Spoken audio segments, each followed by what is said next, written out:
This is an afterwords to my piece, Dense. Will be much shorter. I began watching No Time to Die, and I'm deeply offended by what Hollywood has done with that film and when. But to be sure, I am not really in a position to do anything about it other than testify as to my reasons for having, for quite some time, been suspicious about Hollywood. One of the things that goes around in common parlance is the idea that African loss and damage gave them a claim against the United States, and that these incidents are black weapons. Be advised that even though there's an element of truth to that, black people are in high command. They're very elite in the oligarchy, the leapfrog oligarchy. They aren't really on the side of the people. They're just an elite. Like all elites, they're being disingenuous because it wasn't actually the American public per se who went the fossil fuel direction. It was the compulsory mandate of the power structure that did that. We should be resisting more strenuously than we have been. That I certainly agree. But although the Europeans continue to sort of insinuate that people are free and love is free, you can see from compulsory pussy ball monitoring that there's no such thing as free in this planned arrangement. So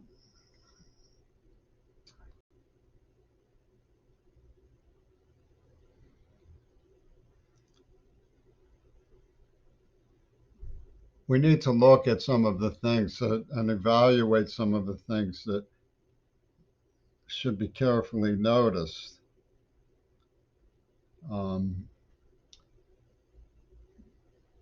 Even if on high we have been defeated and these issues have been decided on behalf of the attackers and given to us as an ultimatum.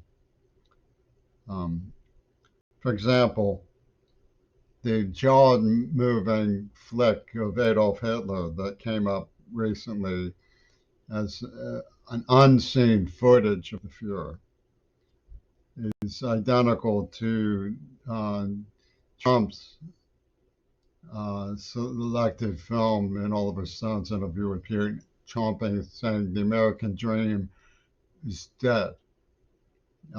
Since he killed JFK, I'm not surprised he feels that way. But there's a highly similar to the yapping of Hitler and Trump, which can only be studied and intentional. And the Trumpy Tune Africana Guild that came up with these disturbing acts shouldn't be mistaken for civil rights warriors. So what I wanted to bring up was that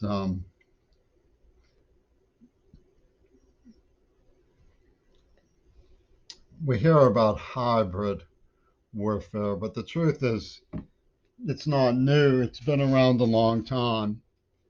The rock stars who put out the White Album and King Crimson's in the Court of the Crimson King were hybrid warriors. King Crimson tortured me while putting out that album. Used it to imprint me while I was raised to believe that there would be no way they would know who I was to be able to identify me. And I was kept in the dark about it. It just looked like a consumer affairs issue. In other words, our society was not better at defending ourselves from hybrid domestic terrorism in those days than it is now. But King Crimson and the Beatles were the authors of some of the worst and most pernicious networks of hate criminals and occultists.